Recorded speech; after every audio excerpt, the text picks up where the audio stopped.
Hi, my name is Chelsea Okundolor, and today I'm going to be talking about how to make an e-portfolio in this presentation.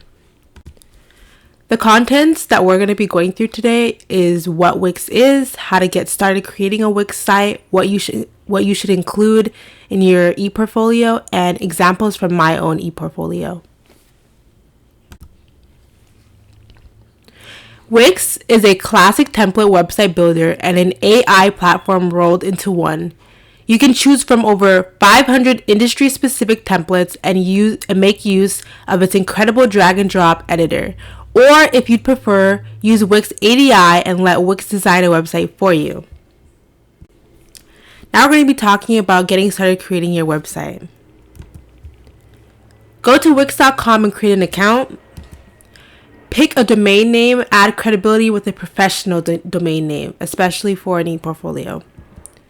Select a customizable template, get the features you need to build right into each website template. Use drag and drop design to customize your site, add images, text, video, animations, and more. Add professional tools to manage your business life, connect with employers, automate workflows, and grow your brand.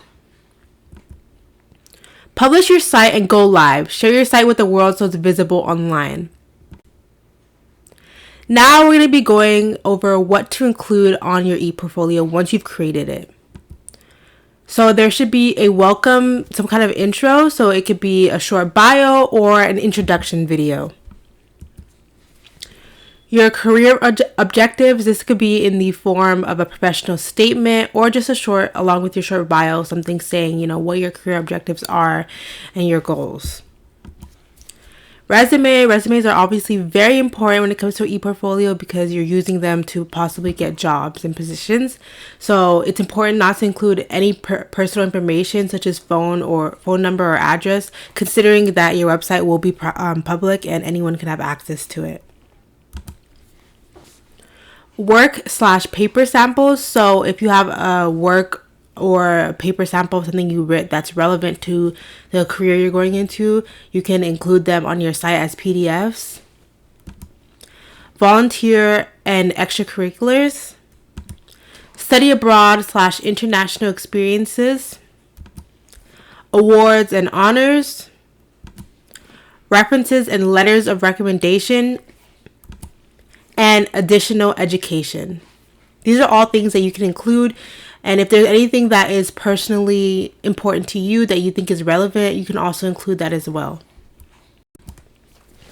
Now we're going to go briefly through some examples of what I was just talking about in terms of including on your website, using my own e-portfolio as an example. On this page, you can see the home screen of my e-portfolio. At the very top, you can see it says public health portfolio. It says my name, and it has a listing of home, my professional statement, my resume, and then more items for people to view. Right under this is my bio. This is just a short bio, explaining who I am and why I'm interested in public health, and why I think why I would be a good option for a team member. Then further down on my home screen, I have an intro video. It's only about a minute and 30 seconds, just shortly explaining the similar things to that is in my bio. Who I am, what school I went to, and what my career goals are. If you clicked on the professional statement tab, you would see my professional statement, which is a little bit longer than my intro, my bio. So this is just more direct, less about who I am as a person and more so about who I am as a possible employee or worker. Under my More tab, I also have included a few of my own works and different things that are relevant to my particular career path so that an employer can read it, view it, download it as a PDF. I have also included my website at the end of this slide for reference if there's something that you want to view further, or just as a reference if you're creating your own e-portfolio. It's chelseaokundolor.wixsite.com/website-19.